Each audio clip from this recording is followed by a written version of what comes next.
Le Parlement somalien a adopté ce 4 mars une nouvelle constitution après des années de débats. Celle-ci prévoit que le président sera élu par le Parlement, les députés choisis directement par les citoyens et le premier ministre nommé par le président, mais revocable par le Parlement. Elle limite le mandat présidentiel à 2 mandats, centralise les relations étrangères au niveau du gouvernement fédéral et fixe de nouvelles règles sur l'âge de responsabilité et la durée du mandat gouvernemental.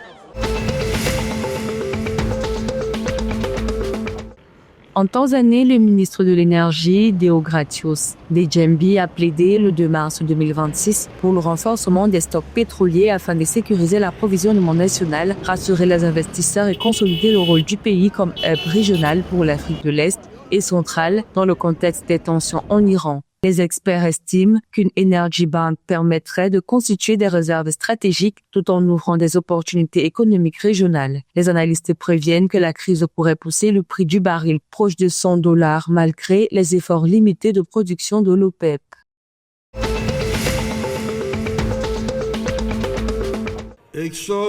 La compagnie Tamini General Insurance a lancé ses activités en Ouganda comme premier assureur islamique du pays, opérant selon le système Takaful, basé sur le partage des risques et conforme aux principes de la charia. Cette initiative soutenue par les autorités vise à élargir l'accès à l'assurance sur un marché où la couverture reste inférieure à 1% de la population, tout en favorisant l'inclusion financière et en diversifiant l'offre de produits financiers dans le pays.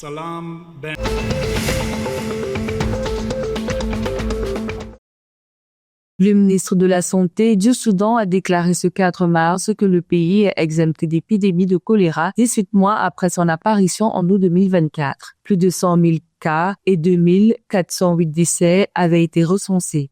Cette décision repose sur l'absence de nouveaux cas, la fin de la transmission locale et le respect des critères du règlement sanitaire international après la vaccination de 20 millions de personnes et de vastes campagnes de confinement et de surveillance.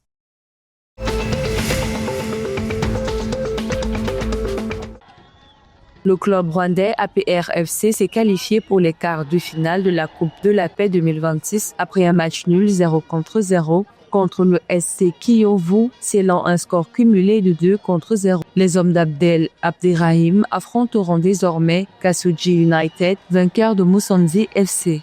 Dans les autres 8e, l'AS Kigali et Étincelle FC ont également validé leur billet grâce au but à l'extérieur, tandis que Bugesera FC complète le tableau des quarts.